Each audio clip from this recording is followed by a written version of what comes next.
আসসালামু আলাইকুম, সবাই কেমন আছেন? ফ্রেন্ডস ফার্মের পক্ষ থেকে আপনাদের সবাইকে স্বাগতম এবং অভিনন্দন। আপনাদের মাঝে আর একটা ভিডিও নিয়ে আসলাম। এটা হচ্ছে আমাদের যেই ব্রডিং করা বাচ্চাগুলো ছিল, এই বাচ্চাগুলোর জন্য আমরা একটা ঘর তৈরি করলাম। তার কারণ হচ্ছে আমাদের বাচ্চাগুলোর বয়স আজকে 8 দিন। বাচ্চাগুলো অনেকটাই বড় হয়ে গেছে। সেই জন্য হচ্ছে আমরা বাচ্চাগুলোকে আর ক্যারেটের ভিতরে রাখতেছি না। কালকে ক্যারেটের ভিতরে যখন বাচ্চাগুলোকে আমরা তো প্রতিদিনই ক্যারেটের ভিতরে রেখে দেই, কালকে হচ্ছে রাখার ফলে একটা বাচ্চা আমরা দেখতেছি যে আপনার চাপ লেগে মারা গেছে। আর তার জন্য আমরা বাচ্চাগুলোর জন্য একটা এক্সট্রা একটা রুম তৈরি করে দিলাম, যাতে ওইখানে বাচ্চাগুলো এখন থাকতে পারে। এখন অনেকটাই বড় হয়ে গেছে আর কি।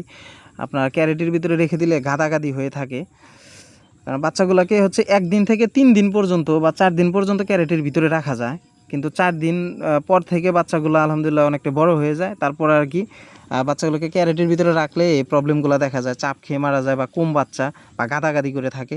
এর জন্য আমরা হচ্ছে বাচ্চাগুলোর জন্য একটা রুম তৈরি করে দিলাম। আর আমরা যখন বাচ্চাগুলোকে নিয়ে আসি তখন থেকে শুরু করে আজকের দিন পর্যন্ত আপনার আবহাওয়াটা খুবই খারাপ, একটু পর পরই বৃষ্টি নামে। তারপরেও আমরা আজকে রিস্ক নিয়ে বাচ্চাগুলোকে পানিতে নামাইছিলাম 20 মিনিটের জন্য। এটা তো আপনারা দেখছেনই। 20 মিনিটের জন্য পানিতে নামানোর পরে আমরা বাচ্চাগুলোকে আবার নিয়ে এসে ক্যারেটের ভিতরে হচ্ছে আপনার ধানের কুড়ো দিয়ে ওর উপরে খড় বিছায়া বাচ্চাগুলোকে রেখে দিয়েছিলাম। বাচ্চাগুলোকে আমরা হচ্ছে আবার 1 ঘন্টা পরে যখন বের করছি তখন দেখি যে বাচ্চাগুলোর গাটা সব শুকায় গেছে, মানে আগের এই রূপেই ফিরে আসছিল আর কি।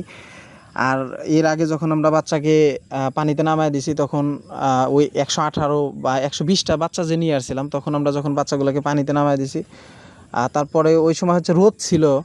রোদের কারণে আপনার বাচ্চাগুলোকে একটু রোদে দিছিলাম, ওদের গাটা একটু শুকাইছে, যার ফলে ওই বাচ্চাগুলোর কোনো প্রবলেম হয় না। এই বাচ্চাগুলোকে একটু রিস্কই লাগতেছে, কারণ আবহাওয়াটা খুবই খারাপ। এখন বাচ্চাগুলো যখন ভিজবে, গাটা যদি না শুকাইতে পারে তাহলে প্রবলেম। আর একটা প্রবলেম হচ্ছে বাচ্চাগুলাকে যদি আমরা আগের রূপে আবার নিয়ে যাই, মানে আমাদের হচ্ছে 700 বাচ্চাকে আমরা যেভাবে ব্রডিং করার পরে যেভাবে লালন পালন করছি ওই রকম সিস্টেমে যদি করি, তাহলে আমরা বাচ্চাগুলোকে আর পানিতে নামাইতে পারবো না ভাই।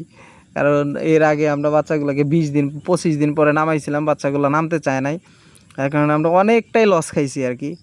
কিন্তু আমরা রিস্ক নেওয়ার পরেও আজকে নামাইছি। কালকে যদি একটু আবহাওয়া ভালো থাকে আমরা সারাদিনই বাচ্চাকে নামাই দেবো, পানির ভিতরে সারাদিনই থাকবে।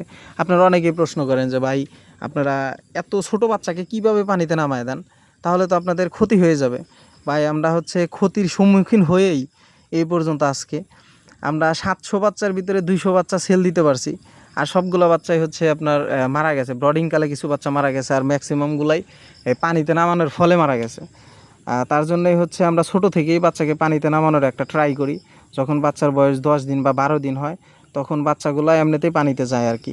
দেখেন এই বাচ্চাগুলো হচ্ছে, এইগুলো হাঁস বাচ্চা বললে ভুল হবে, এগুলোর বয়স মেবি 3 মাসের মতো আজকে। দেখেন অবস্থাটা দেখলেই দেখতে ভালো দেখা যায় না। যাই হোক, আমরা ব্রডিংটা ঠিকঠাক মতো করতে পারছি আলহামদুলিল্লাহ। আর আমরা হচ্ছে এখন থেকে এখানে রেখে দেবো, নিচ দিয়ে হচ্ছে খড় দিছি যাতে ঠান্ডা আবহাওয়াটা না আসতে পারে, চতুর্দিকে লাগাই দিছি। আমরা 100 ওয়াট করে 2টা বাল্ব দিছি এইখানে, যাতে এখানে তাপমাত্রাটা একটু বেশি থাকে, কারণ এখন ওদের তাপমাত্রাটার প্রয়োজনটা বেশি। এই সময় যদি ঠান্ডা বাতাস বা ঠান্ডা আবহাওয়া আসে তাহলে বাচ্চাগুলো অসুস্থ হয়ে যাওয়ার চান্সটা বেশি থাকে। আর এই যে দেখেন এগুলো হচ্ছে 20 দিন বয়সের বাচ্চা আমাদের, এগুলাকে 5 দিন পরে আমরা টানা পানিতে নামাই দিছি আর কি। দেখেন এই যে বাচ্চাগুলোর অবস্থাটা খুবই ভালো আলহামদুলিল্লাহ। ওদের পিছনে আমাদের খরচটা কম হয়, মানে খাবারের খরচটা কম হয়, তার কারণ হচ্ছে ওরা এখন নিজেদের খাবার নিজেরাই তৈরি করতে পারে। আমরা শুধু ছেড়ে দেই, ছেড়ে দেওয়ার পরে দুপুরে সামান্য কিছু দিই, সকালে সামান্য কিছু দিই, রাত্রে মানে সামান্য পরিমাণ কিছু খাবার দিই। আর ওরা সব খাবার নিজেরাই তৈরি করে। দেখেন গ্রোথটা খুবই ভালো আলহামদুলিল্লাহ, ওদের দেখলেই ভালো লাগে আর কি। এখন একটু প্রবলেম হচ্ছে কারণ পানিটা বাড়তি, যার কারণে আমরা বাচ্চাকে আমাদের ফার্মের ওই পারে নিয়ে যাইতে পারি না। ওই পারে হচ্ছে হিউজ পরিমাণ শামুক পাওয়া যায়। এখন আবার হচ্ছে আমাদের আগের অবস্থানে, মানে আমাদের বাড়ির পিছনে 3-4টা আপনার ডোবা আছে, ওইখানে শামুকও আছে, আবার আপনার পানা আছে, এইগুলা খায়, পোকামাকড় আছে, এইগুলাই খায় আর কি।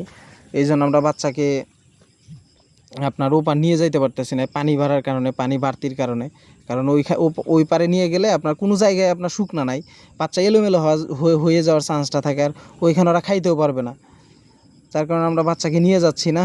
আর এই দেখেন আমরা এইভাবে ব্রডিংটা সম্পূর্ণ করলাম আর এইখানে বাচ্চাগুলোকে রাখতেছি আলহামদুলিল্লাহ। এইবার আমাদের ব্রডিংটা খুবই সফল হয়েছে, তার কারণ এর আগে আমরা যে বাচ্চাগুলো হাঁস নিয়ে আসছিলাম ওইগুলা অনেকটাই মারা গেছে, এখান থেকে আপনার সামান্য কিছু পরিমাণ বাচ্চা মারা গেছে।